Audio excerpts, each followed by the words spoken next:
ময়দান ছাড়ে, পুরো এলাকাটা কাঁপে ওনাদের সাথে। দুম্মা চলে, দুম্মা চলে, খালি কি চলে? দুম্মা চলে। খেয়াল করছেন?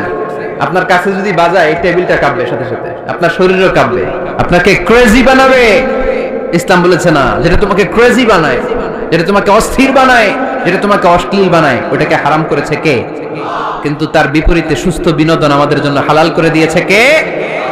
ঢোল বাজানো হারাম, কিন্তু ঢোলের বিপরীতে ইসলাম আমাদের জন্য দফ বাজানো জায়েজ করে দিলেন।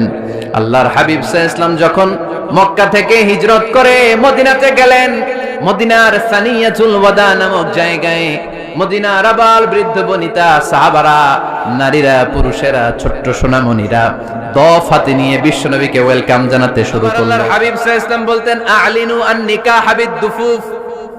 এলাকায় যখন তোমাদের কারো বিয়ে হয়, দফ দিয়ে ব্যান্ড পার্টি করে জানিয়ে দাও। ঢোলের ব্যান্ড পার্টি না, গিটারের না, হারমোনিয়ামের না। বংশী বাজায় কে রে সখী? বংশী বাজায় কে?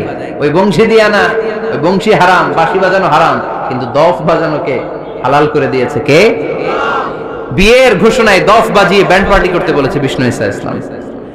কারণ বিয়েতে একজন নারী পুরুষের যেই সম্পর্ক হয়, জিনা বা ব্যভিচারে একই সম্পর্ক হয়। পার্থক্য হচ্ছে এটা সামাজিক স্বীকৃতি আছে, জিনার স্বীকৃতি নাই, ঠিক কিনা? এজন্য বিয়ে গোপন করে করা যায় না, এটা অ্যানাউন্স করে করতে হয়। ওমর ফারুক রাদিয়াল্লাহু তাআলা আনহু যখন মদিনার খলিফা, উনি বলতেন, লুকিয়ে লুকিয়ে যদি কেউ বিয়ে করে, সমাজের আশেপাশে তার প্রতিবেশীরা যদি তাদের দাম্পত্য জীবন সম্পর্কে না জানে, আমি তাদের দুইজনকে জিনার শাস্তি দেব। কারণ লুকিয়ে বিয়ে করা যায় না, সবাইকে জানিয়ে অ্যানাউন্স করে সবার দোয়া নিয়ে বিয়ের পিড়িতে বসতে হয়। চিল্লায় বলেন ঠিক কিনা? এজন্য ইসলাম শুধু হারাম বলে জিকির করে নাই, যেখানেই হারাম তার বিপরীতে ইসলাম হালালের বিকল্প দিয়েছে, ঠিক কিনা? এই নিয়মটা বুঝতে পারছেন? সবার কাছে ক্লিয়ার? 4 নাম্বার মূলনীতি হচ্ছে, ইসলাম যেই জিনিসটাকেই হারাম বলেছে তার পেছনে লজিক আছে, যুক্তি আছে, কারণ আছে। 3টা কারণ থাকার কারণে কোন বিষয়কে ইসলাম হারাম বলে। হয়তো সেটা খাবিস, অপবিত্র, যেমন পেশাব পায়খানা খাওয়া যাবে, হালাল না হারাম? কারণ এটা অপবিত্র, ঠিক কিনা? 2 নাম্বার হচ্ছে মুদির, এটা ক্ষতিকর। ইয়াবা খাওয়া, তার মধ্যে অনেক লাভ আছে না? হ্যাঁ, গাঞ্জা খাওয়া, সিগারেট খাওয়া, হ্যাঁ, স্মোকিং কজেস ক্যান্সার। ধূমপানে কি হয়? কর্কট রোগ হয়। পৃথিবীতে এই একমাত্র খাবার যেটা টয়লেটে ঢুকে খাওয়া যায়।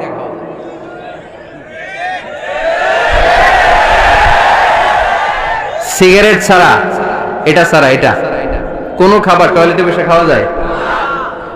সিগারেটই পৃথিবীর একমাত্র খাবার যেই খাবারের প্যাকেটের উপর এই খাবারের বদনাম লেখা থাকে। কালিয়ারার বাজারে এক ধরনের বিস্কুট আসছে মনে করলেন।